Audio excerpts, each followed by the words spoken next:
I was pretty young in the year 1999, about 6 years old, and around that time there was a cultural zeitgeist surrounding a little-known property. I wanna be the very best. Like my siblings and peers, I was obsessed with Pokemon, but besides the games, I really found the TV show to be quite lacking. Instead, I gravitated to what can only be described as Pokemon's edgy brother, Digimon. Since 1999, my relationship with Digimon has alternated between adoration and total boredom. Unlike Pokemon, I hadn't really been grabbed by any of the Digimon games to be released between 1999 and 2022. I followed the most recent game, Digimon Survive, for a few months in 2020, and promptly lost interest after finding out the game was to be mostly a visual novel.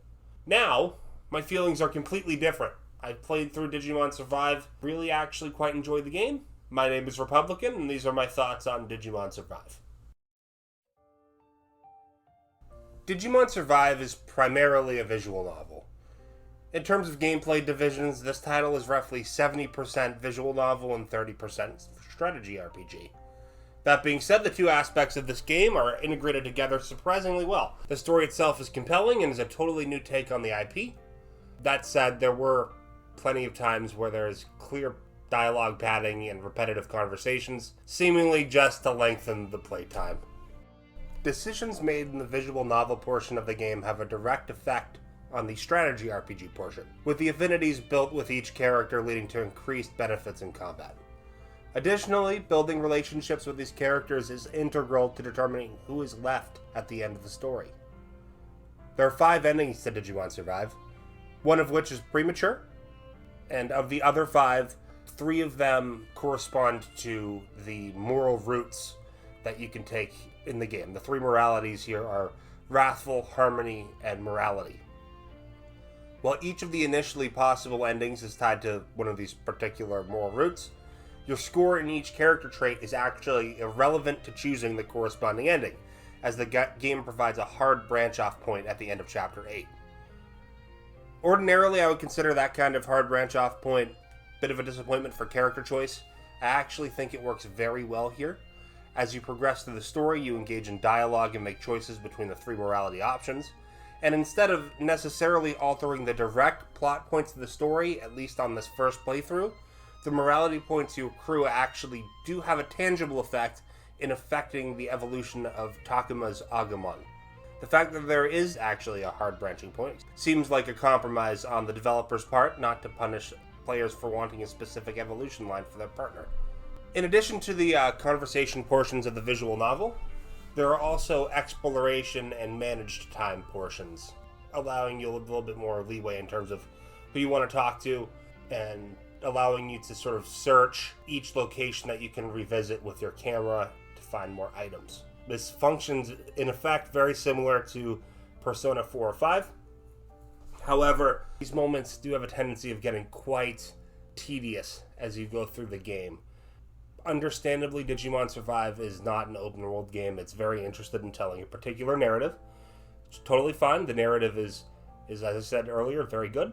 However, in the future, if Bandai-Namco wants to pursue this style of game in the future, Digimon would certainly benefit from implementing some degree of 3D exploration.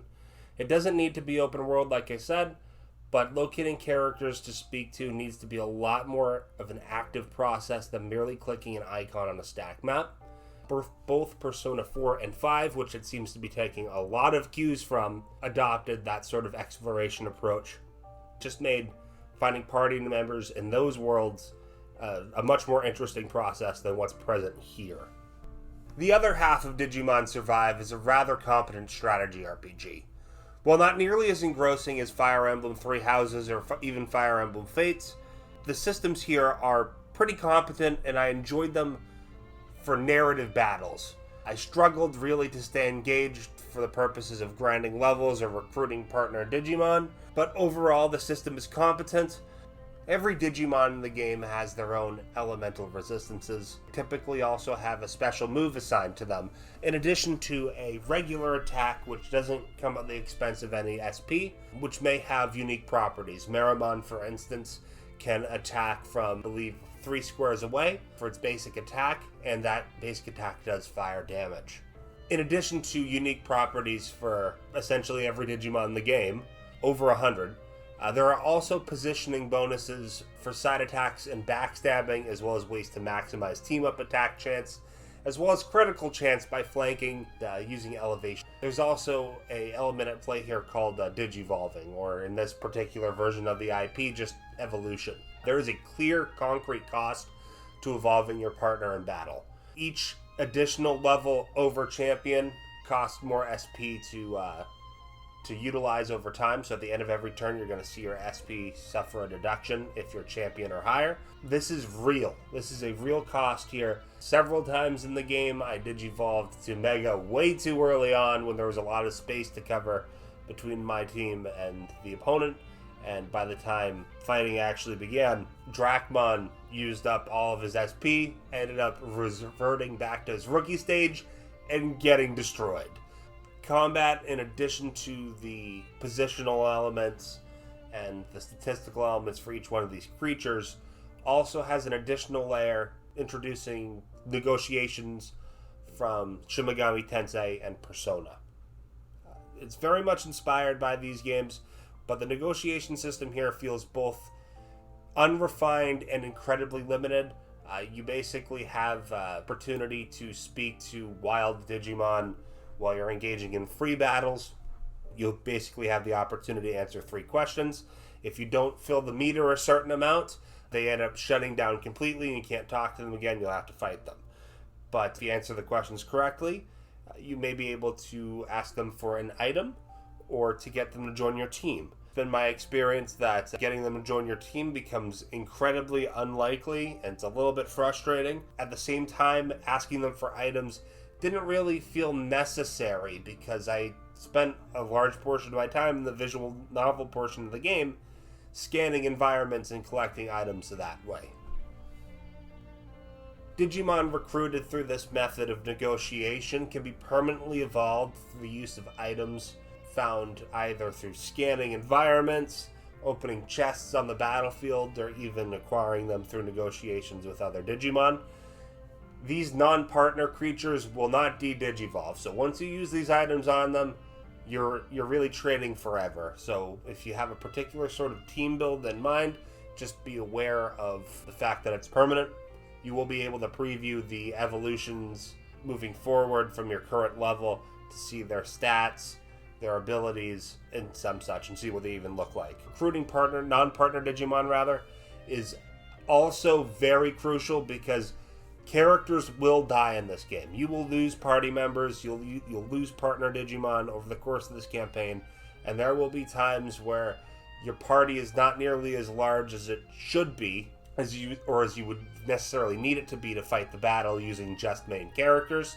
So recruit a few. I think by the end of my playthrough, I had maybe like 8 free Digimon recruited to my team, and that got me through. I managed to level up quite a few of them to Mega, and that was very helpful.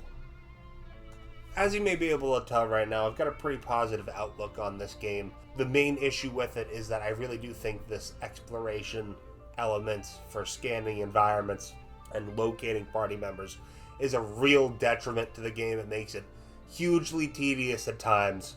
But besides this and some of the clunky dialogue, this is a solid game with a really compelling story with multiple endings that's certainly worth checking out. It really makes me wonder what Bandai-Namco could do with this IP if they really just buckled down and put a full-scale AAA budget behind it, because this is a world that can be messed around with and played with. I mean, the way the story treats the Digimon in this particular timeline is completely different from any other timeline, any of the anime shows, any other games previously. And they really have fun with just the concept of these creatures, and I'd really like to see that expanded out more in God knows any kind of game, really. Something committed. That said, my name has been Republican. Check out Digimon Survive if you don't mind lots of dialogue, and remember, everybody games.